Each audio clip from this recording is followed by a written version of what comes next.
اللہ صلی اللہ علیہ وسلم نے ارشاد فرمایا، اللہ سے رزق مانگا جائے یا نہ مانگا جائے، جو نصیب میں ہے وہ رزق انسان کے پاس دوڑ کر آتا ہے۔ ایک نیک و پارسا اور عبادت گزار شخص نے سوچا کیوں نہ اسے آزما کر دیکھا جائے۔ اس نے گھر بار چھوڑ کر ایک جنگل میں رہائش اختیار کر لی۔ وہ یہاں لیٹا رہتا اور سوچتا دیکھتا ہوں میرا رزق کیسے یہاں تک پہنچتا ہے۔ اسے وہاں لیٹے لیٹے تھوڑی دیر ہی ہوئی تھی کہ ایک قافلہ راستہ بھول کر وہاں آ نکلا۔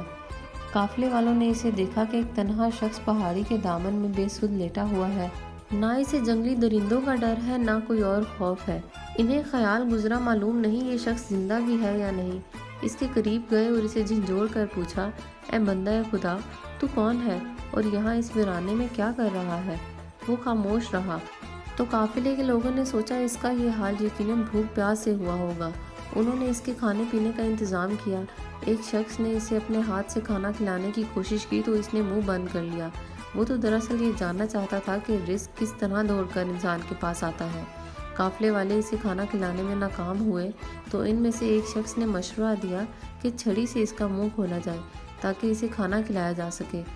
وہ عابد زاہد شخص چھڑی کا نام سنتے ہی ڈر گیا۔ اس نے خوف زدہ ہو کر منہ کھول دیا۔ اسے کھانا کھلایا گیا یہاں تک کہ کھانا حلق تک آ گیا۔ اس شخص کے دل نے اسے مخاطب ہو کر کہا، میں نے تجھ سے یہ آزمائش صرف اس لیے کرائی تاکہ تیرا توکل مضبوط ہو جائے۔ یاد رکھنا، لالچ اور ہوس گدھا پن ہے۔ وہ شخص اب مان گیا تھا کہ ہر کسی کو اس کے نصیب کا رزق بہتر صورت میں ملتا ہے۔ تو دوستوں، ہمیں سبق یہ ملتا ہے کہ رزق دستک دے کر آتا ہے،